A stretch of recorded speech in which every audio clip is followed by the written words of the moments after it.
नमस्कार साथियों, मैं हूं चिरंगी। आपका स्वागत करता हूं मेरे YouTube चैनल चिरंगी क्लासेस में। साथियों, आज है 7 दिसंबर 2021 और हम 7 दिसंबर 2021 के सारे महत्वपूर्ण क्वेश्चंस को आज कवर करने वाले हैं। तो चलिए बिना देरी के क्लास की शुरुआत करते हैं। सबसे पहला करंट अफेयर्स का न्यूज़ आपके सामने आता हुआ। पहला क्वेश्चन पूछा जा रहा है, हाल ही में किस देश ने जूनियर हॉकी विश्व कप यानी 2021 अभी खेला जा रहा था, ठीक है, उसने कौन विजेता रहा था? तो ऑप्शन दिया है जर्मनी, दूसरा ऑप्शन दिया है जापान, तीसरा ऑप्शन दिया है अर्जेंटीना एंड चौथा ऑप्शन दिया है भारत। तो इसका सही आंसर होगा अर्जेंटीना। चलिए इस न्यूज़ के डिटेल एनालिसिस को देख लेते हैं।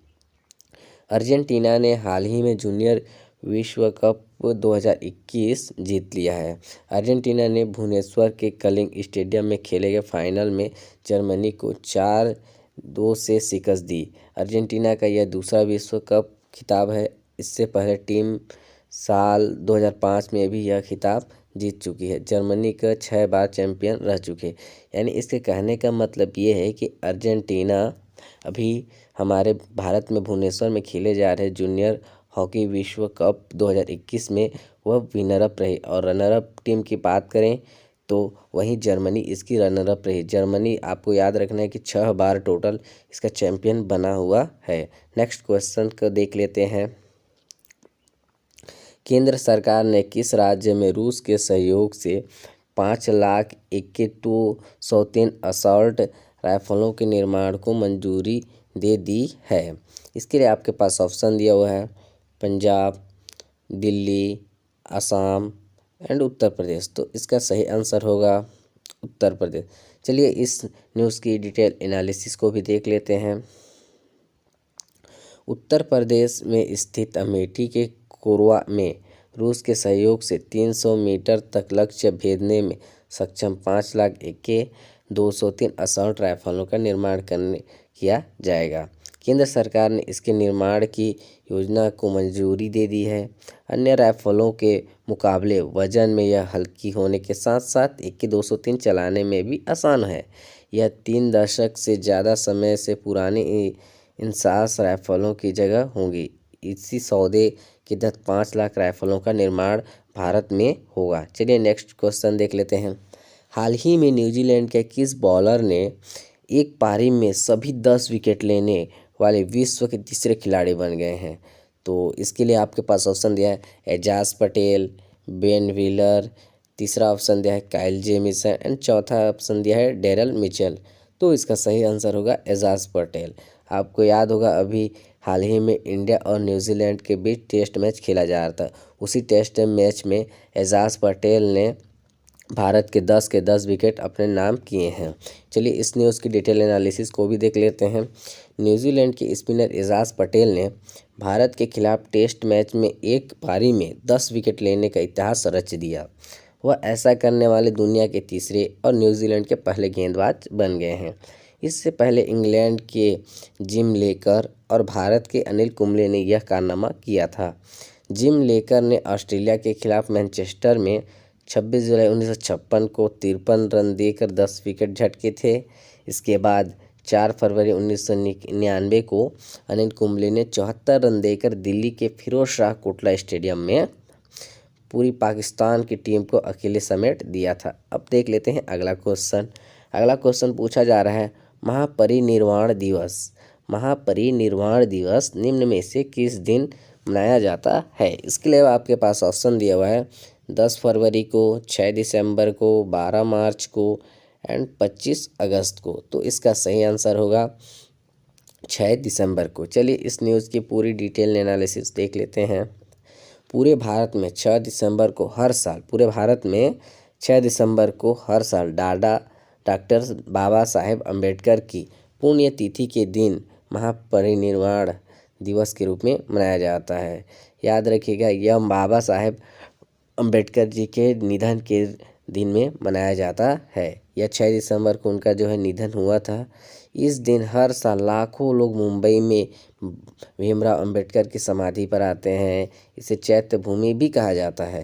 डॉक्टर भीमराव अंबेडकर ने वर्षों तक बौद्ध धर्म का उन्होंने अध्ययन किया था। अध्ययन करने के बाद उन्होंने 14 अक्टूबर 1956 को बौद्ध धर्म को अपनाया था।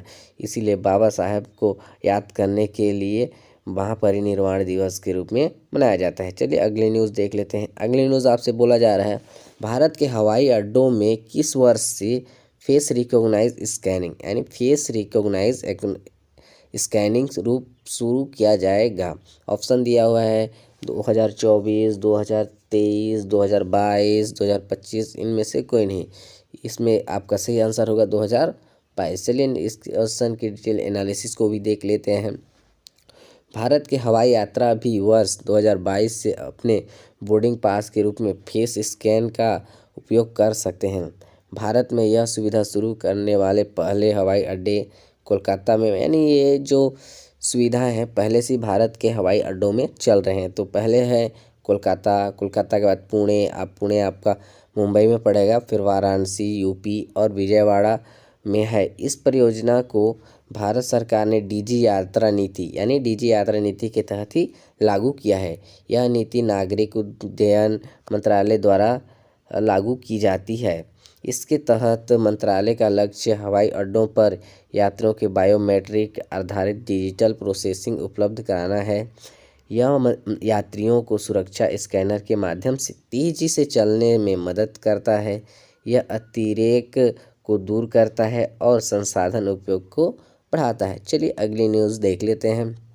अगला क्वेश्चन आपसे पूछा जा रहा है, विश्व मृदा दिवस यानी वर्ल्ड सोइल डे निम्न में से किस दिन मनाया जाता है। ऑप्शन दिया हुआ है 12 मार्च, 20 मार्च, 5 दिसंबर एंड 10 अगस्त। तो इसका सही आंसर होगा 5 दिसंबर। चलिए इस न्यूज़ को पूरी डिटेल एनालिसिस कर लेते हैं। मिट्टी के महत्व को याद करने और उसके संरक्षण के प्रति लोगों को जागरूक करने के लिए 5 दिसंबर को विश्व मृदा दिवस मनाया जाता है। इसका उद्देश्य लोगों को ध्यान मृदा संरक्षण और टिकाऊ प्रबंधन की ओर लाना रहता है। पहली बार पूरे विश्व में मृदा दिवस 5 दिसंबर 2014 को बनाया गया था। चलिए अब अगला न्यूज़ देख लेते हैं। भारत और किस देश के बीच हाल ही में इक्विवेरिएंट एक्सरसाइज आयोजित किया गया था। तो इसके लिए आपके पास ऑप्शन दिया हुआ है नेपाल, दूसरा है मालदीव, तीसरा है बांग्लादेश, चौथा है चाइना। तो इसका सही आंसर होगा मालदीव। चलिए इस न्यूज़ की पूरी डिटेल एनालिसिस को भी देख लेते हैं। कहा जा रहा है कि भारत और पाकिस्तान के बीच हाल ही में इक्विवेरिएंट अभ्यास आयोजित किया गया है। यह भारत और मालदीव सेनाओं के बीच किया जाता है, यानी मिलिट्री के बीच जो यह अभ्यास किया जाता है। यह अभ्यास 2008 में सबसे पहले भारत और मालदीव के बीच आयोजित किया गया था। साल 2019 की बात करते हैं, इससे पहले तो यह पुणे महाराष्ट्र में आयोजित किया था, और उससे भी पहले जब बात करते हैं तो 2018 में मालदीव में आयोजित हुआ था, और 2021 से इक्विवेरिएंट अभी भारत में आयोजन किया जा रहा है। अब आपको क्वेश्चन में आ रहा है कि 2020 आयोजन नहीं किया गया था, लेकिन 2020 में आपको पता होगा कि कोरोना था, कोरोना की वजह से यह अभ्यास नहीं किया गया था। नेक्स्ट क्वेश्चन देख लेते हैं। हाल ही में किस देश के प्रधानमंत्री ने अमेरिका से ईरान के साथ परमाणु वार्ता रोकने की अपील की है। ऑप्शन दिया हुआ है इजराइल, इराक, सऊदी अरब, दुबई। तो इसका सही आंसर होगा इजराइल। चलिए देख लेते हैं इस न्यूज़ की डिटेल एनालिसिस को। इजराइल ने ईरान पर उन्नत सेंट्रीफ्यूज के साथ यूरेनियम को समृद्ध करना शुरू करने का आरोप लगाते हुए संयुक्त राज्य अमेरिका से ईरान के साथ परमाणु वार्तालाप तुरंत रोकने का आग्रह किया।